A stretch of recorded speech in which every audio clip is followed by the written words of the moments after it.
জয়গুরু। শ্রী শ্রী ঠাকুর বলছেন, যে বউ পারিবারিক অত্যাচারের মধ্যে নিজেকে নিয়ন্ত্রণ করে সকলের মনোজ্ঞ হয়ে উঠতে না পারে, তার কিন্তু হলো না। কোনো মায়া, মমতা, আদর, আপ্যায়ন কিছু পাবে না, কোনো প্রত্যাশাও রাখবে না। কিন্তু তোমার হৃদ্য ব্যবহারে সকলকে মুগ্ধ করে আপন করে তুলতে হবে। শ্বশুরের সম্রাজ্ঞী ভব। স্বামীর কাছে নিজের দুঃখের কথা কেবল বলতে নেই।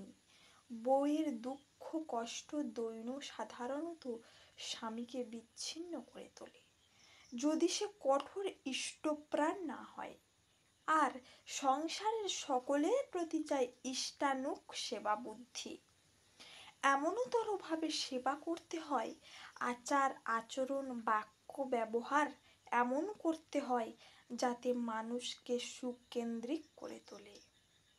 টাকা দিয়ে মানুষকে জয় করলে সে এক কথা, কিন্তু তোমার ব্যবহার দিয়ে জয় করতে না পারলে তোমার দাম হলো না। যে কোনো পরিস্থিতিকে নিয়ন্ত্রণ করতে হয় আচার আচরণ ও সেবা দিয়ে। ভালোবাসা আদায় করে নিতে হবে নিজের ব্যবহার দিয়ে। প্রীতি প্রত্যাশা নিয়ে যেই চললে অমনি তুমি দরিদ্র হয়ে গেলে, আর প্রত্যাশা না থাকলে তুমি ধনী লোক। লাখ বিঘ্ন আসুক, লাখ ঝঞ্ঝা আসুক, তার মধ্য দিয়ে চলা লাগবে। শ্বশুর বাড়ি পাশ হয়ে যেতে পারো যদি তুমি সেবার ভেতর দিয়ে, তাহলে দুনিয়া পাশ হয়ে গেল। আর তুমি যদি গুরু পাশ হও, তাহলে দুনিয়া পাশ হয়ে গেলে। যেসব মেয়েরা নিন্দা করে, এর কথা ওর কাছে বলে, ওর কথা তার কাছে বলে, তাদের কাম সারা, এমনকি নিন্দনীয় কিছু থাকলেও।